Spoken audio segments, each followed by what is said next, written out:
Hello guys, आपका स्वागत है हमारे इस नए वीडियो में। हम आज जल्दी से जल्दी कवर करने की कोशिश करेंगे समास।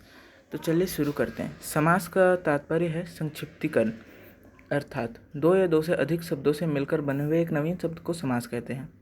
उदाहरण: रसोई घर, रसोई के लिए घर। नील गाय, नीले रंग की गाय। और फिर समास विग्रह में आते हम। जैसे समास विग्रह मतलब जैसे राजा का पुत्र है तो उसका अर्थ है राजा का पुत्र, तो राजा का पुत्र हो गया समास विग्रह। और रसोई घर में रसोई के लिए घर, यह है समास विग्रह रसोई घर का। अब हम आते हैं पूर्व पद और उत्तर पद।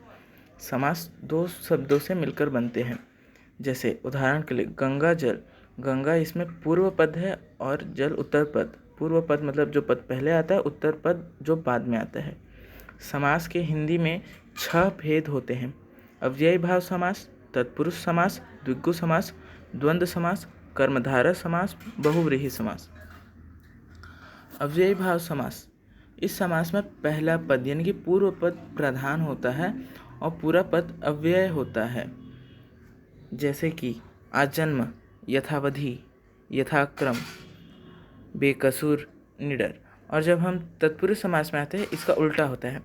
तत्पुरुष समास में उत्तर पद प्रधान होता है। और अब आ रहे हैं द्विगु समास।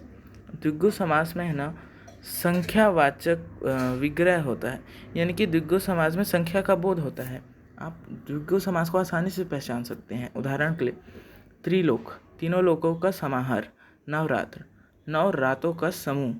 अब हम आते हैं द्वंद्व समास। इसमें दोनों पद प्रधान होते हैं और विग्रह करने पर बीच में और या का बोध होता है। और द्वंद्व समास में योजक चिन्ह और या का बोध होता है। जैसे उदाहरण के लिए पाप पुण्य, सीताराम, ऊंच नीच, खरा खोटा। अब कर्मधारक समास, इस समास पर समाधान रूप से प्रधान होते हैं। और कर्मधारक समास में व्यक्ति, वस्तु आदि का विशेषता का बोध होता है। उदाहरण से चंद्रमुख, चंद्र के समान मुख, यानी कि उसकी विशेषता बता रहे हैं। दही वड़ा, दही में डूबा हुआ वड़ा। गुरुदेव, यानी कि गुरु रूपी देव, गुरु की विशेषता बता रहे कि वह देव के समान है। और अब हम आते हैं बहुव्रीहि समास। जिस पद में कोई पद प्रधान नहीं होता और दोनों पद मिलकर किसी तीसरे पद की ओर संकेत करते हैं, उसमें बहुव्रीहि समास होता है। जैसे कि एग्जाम्पल के देखिए, चतुरान, 4 है आन जिसके अर्थात ब्रह्मा, मगर ये जो चतुरान है उसमें ब्रह्मा का कोई है ही नहीं, वो कोई तीसरे पद की ओर संकेत कर रहा है। तीसरा पद है ब्रह्मा। और देख लीजिए चक्रपाणि, चक्र है पानी में जिसके अर्थात विष्णु।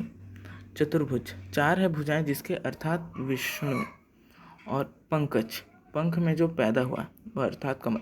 यहाँ पर नीचे देख सकते हैं तत्पुरुष समास का अर्थ लिखा है। तत्पुरुष समास में उत्तर पद प्रधान होता है।